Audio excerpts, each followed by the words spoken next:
Hoje chegamos ao dia do Senhor 42, que vai abordar o 8º mandamento. Estaremos analisando de forma bem rápida e simples as perguntas 110 e 111. Pergunta 110. O que Deus proíbe no 8º mandamento? Resposta. Deus não apenas proíbe o roubo e o furto que as autoridades punem, mas também os esquemas e ciladas malignos, como falsos pesos e falsas medidas, negócio enganoso, dinheiro falsificado e usura. Não devemos defraudar o nosso próximo de maneira nenhuma, nem pela força, nem pela aparência de direito. Além disso, Deus proíbe toda avareza e todo abuso e desperdício de suas dádivas. Bem, irmãos, o 8º mandamento é não furtarás. A palavra de Deus, no Antigo Testamento, quando Deus dá essas leis, quando Deus dá as leis também do sacerdócio levítico, em meio àquele complexo conjunto de itens de leis que Deus dava para o povo, uma delas era: não remova os marcos antigos. Não é porque o tempo passa e as sociedades mudam que o certo deixa de ser certo. A verdade e o certo, elas não envelhecem. Nós temos uma tendência, quando eu digo nós, a sociedade de forma geral, nós temos uma tendência de olharmos para coisas antigas e pensarmos: não, mas isso não é mais assim. Isso era assim antigamente. Então, por exemplo, nós olhamos para um passado recente, os anos 60, os anos 70, os anos 80, para nós eles já estão longe, mas é um passado recente. E nós olhamos como vive a nossa sociedade hoje, e nós olhamos: ah, mas as coisas não são mais como eram nos anos 70, nos anos 80. Bem, as coisas de fato mudam, algumas evoluem, algumas melhoram, algumas se aperfeiçoam. Isso é bem verdade. Mas a verdade e a moral, ela não envelhece, ela não há necessidade de mudança nela. A mesma moral e a mesma verdade que as pessoas de 3.000 anos atrás precisavam para ter uma vida correta, é exatamente a mesma verdade e a mesma moral que nós precisamos hoje para termos uma vida correta. Os fundamentos doutrinários que foram lançados pelos apóstolos há 2.000 anos atrás são exatamente os mesmos fundamentos doutrinários que a igreja deve seguir hoje. Então, nós devemos desvincular da nossa mente todo tipo de tendência que pressiona e nos faz pensar como uma máquina, faz todo mundo pensar igual. Tudo que nos leva a pensar igual à sociedade, a ter que ser assim, como se fosse uma regra fixa, porque todo mundo faz, porque todo mundo pensa, porque todo mundo é assim, isso nos aprisiona. O cristão, ele deve refletir, discernir, ter racionalidade e olhar para a coisa e falar: eu quero estar nisso ou não. Eu quero fazer parte desse movimento social que está acontecendo ou não. Está todo mundo fazendo tatuagem. Eu quero fazer tatuagem ou não. Está todo mundo fazendo práticas imorais. Eu quero fazer essas práticas imorais ou não. Ninguém pode nos obrigar a sermos como uma máquina, como uma sociedade que impulsiona as pessoas a terem o mesmo comportamento. Ninguém pode obrigar o cristão a isso. O cristão, ele é livre. Foi para a liberdade que Cristo nos libertou. Nós devemos olhar para o próprio cristianismo, para as próprias doutrinas apostólicas, olhar para elas e falar: é correto? É certo? Eu quero ficar aqui? Nós somos livres e só ficamos aqui por gratidão a Deus e por falar: Senhor, eu reconheço a sua graça sobre a minha vida e eu quero seguir e observar esses padrões, porque eu reconheço que está certo esses padrões. Não porque alguma força, alguma opressão, alguma situação está me impondo isso. Estou sendo pressionado a isso. Não isso, mas voluntariamente. Assim é o cristão. Assim é o verdadeiro cristão. Então a palavra de Deus, ela diz: não remova os marcos antigos. O que foi estabelecido na lei e nas doutrinas apostólicas, elas refletem a verdade e a moral do próprio Deus, que nós vemos que ela é perfeita e santa, e ela é agradável. E ao observá-la, nós temos uma vida de fato correta. Então o oitavo mandamento, ele não é apenas uma advertência para não furtar algo que é do outro, mas algo muito mais profundo.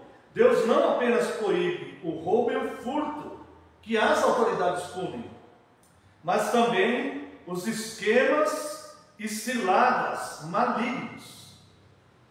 Todo sistema, todo conjunto de coisas que interfere no poder de decisão das pessoas, onde a pessoa deixa, mesmo sem perceber, a pessoa deixa de ser livre para escolher o certo, e ela é meio que condicionada na sua própria mente a viver como os outros de forma errada.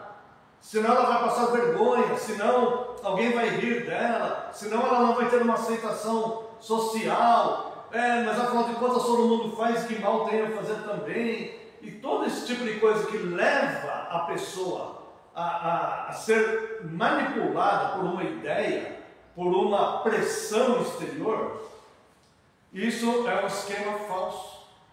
E todo esquema falso, mesmo elaborado pelos homens, ele é maligno, ele é mau, porque de Deus procede todo o bem.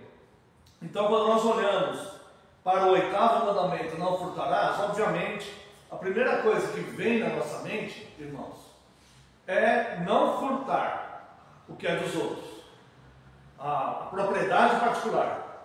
Não posso furtar o celular de uma pessoa, não posso furtar a caneta de uma pessoa, não posso fazer isso, né? E daí vai, não posso assaltar um banco, não posso fazer isso, certo?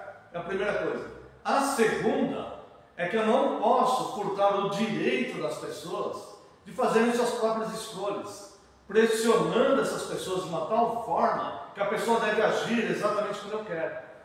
E a terceira é que eu tenho que ter a consciência, um estado de consciência bem claro, para eu perceber se estão me roubando, se estão furtando a minha liberdade de escolher ser quem eu quero ser, de escolher seguir o que eu quero seguir. Se eu quero ser cristão, é um direito meu. E aqueles que abandonam o cristianismo, é um direito deles. Ninguém vai obrigá-los ou amarrá-los numa cadeia e permanecer na igreja. Então o cristão, ele deve ter este senso de realidade, para nós não sermos movidos como o mundo. Nós lembramos o que o nosso mestre diz: o caminho da perdição, o caminho do erro é largo, e muitos são os que erram por ele. Por quê? Porque é simples seguir nessa multidão de pessoas que vão caminhando o rumo que a sociedade está levando. É muito simples isso. Agora, o cristianismo, a igreja fiel, ela é formada por pessoas autênticas, que sabem por que estão lá, sabem que poderiam não estar lá. Nós poderíamos não estar aqui agora, como muitos não estão, não é verdade? Nós poderíamos não estar aqui, mas nós estamos aqui porque nós queremos estar aqui. E nós queremos agradecer a Deus, nós queremos ser instruídos pela palavra de Deus. É uma escolha também, certo? Em que pese a eleição, vamos entrar nessa questão, mas nós poderemos estar em outro lugar. Então, nós devemos também ter um estado de consciência para perceber se não estão roubando de nós o nosso próprio discernimento. E nós estamos, sem querer, abandonando a nossa regra de fé e prática, que é para a liberdade que Cristo nos libertou, onde nós vamos seguir por gratidão a Deus, para estar seguindo umas falsas crenças que muitas vezes não são falsas crenças religiosas, mas são falsas crenças sociais, e que vão também nos jogar ao abismo. Então o quinto mandamento, o oitavo mandamento, ele vai preservar o direito da pessoa. Não só o direito à propriedade, mas o direito ao pensamento, o direito intelectual, o direito de escolhas. Foi para a liberdade que Cristo nos libertou. Também tem a pergunta 111. O que Deus exige de você neste mandamento? Que eu devo promover o bem do meu próximo sempre que for possível. Que eu o trate do mesmo modo que desejaria ser tratado pelos outros. E que trabalhe fielmente para ter condição de ajudar os necessitados. Então o oitavo mandamento, além dele nos proteger, ele nos ensina uma forma útil de viver, onde nós não ficamos ensimesmados, olhando para nós mesmos, a ponto de nos tornarmos egoístas e individualistas e retendo todas as coisas. Mas como nós reconhecemos que Cristo veio instalar o reino de Deus no coração dos homens, nós passamos então a servi-lo voluntariamente.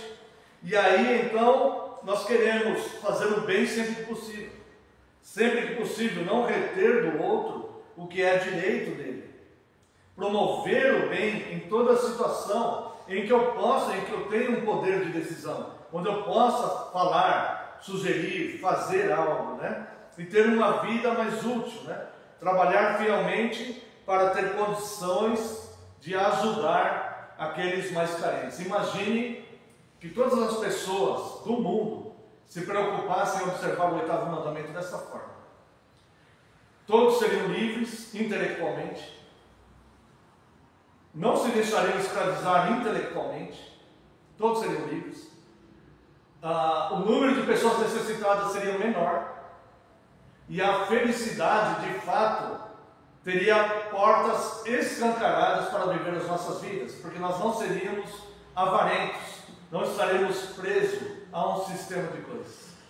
Então, nós vemos que muitas pessoas estão perdidas, porque pensam que o mundo e as sociedades têm que ficar evoluindo, mudando tudo, quando na verdade o que é correto, o que é certo, o que é virtuoso não precisa ser mudado. É como na época da reforma, nem tudo foi mudado ali. Por quê? Porque as coisas certas não precisam de mudança, as coisas certas precisam de manutenção.